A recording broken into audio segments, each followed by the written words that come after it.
Okay. We're going to talk briefly now about interpretation of liver function tests.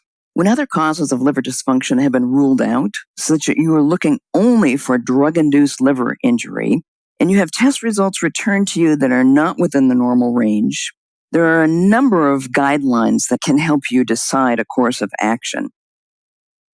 The first is a very simple rule of thumb that is used by some clinicians, and that is, if the ALT is greater than 3 times the upper limit of normal, or the alkaline phosphatase is greater than 2 times the upper limit of normal, the drug should be stopped and/or consultation obtained. By consultation, I mean with a gastrointestinal consultant. It's worth noting, though, that AST and ALT often increase to some degree early in the course of treatment with a psychotropic drug or with a dose increase. This is not necessarily an indication for drug discontinuation.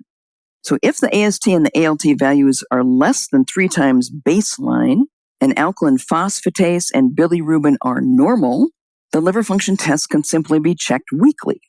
When the values plateau, testing intervals can be lengthened. If the AST and/or the ALT rise to more than 3 times the baseline or more than 2 times the upper limit of normal, the drug should be stopped and/or consultation obtained. There are, of course, other reasons to stop a drug, like elevation of alkaline phosphatase or bilirubin, pro-time prolongation, or clinical signs and symptoms of hepatotoxicity, which brings us to another widely used guideline known as Hy's Law or Hy's criteria, which is shown graphically in the figures provided in your slides. Hy's Law can be used to determine the presence of hepatotoxic versus cholestatic drug-induced liver injury.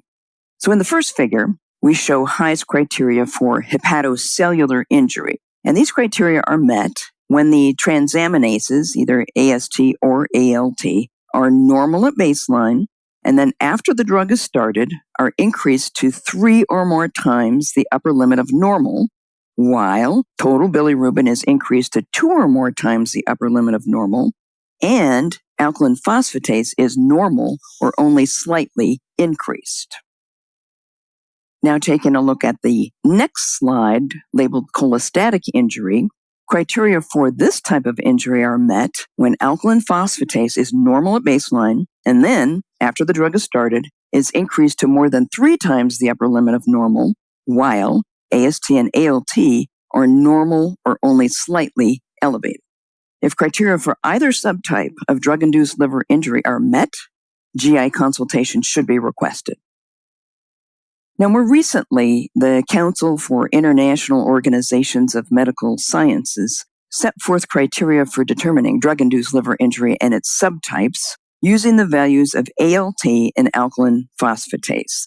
It involves a variable called capital R, and capital R is equal to, it's a ratio actually, it's equal to the measured ALT divided by the upper limit of normal of ALT divided by measured alkaline phosphatase divided by the upper limit of normal of alkaline phosphatase.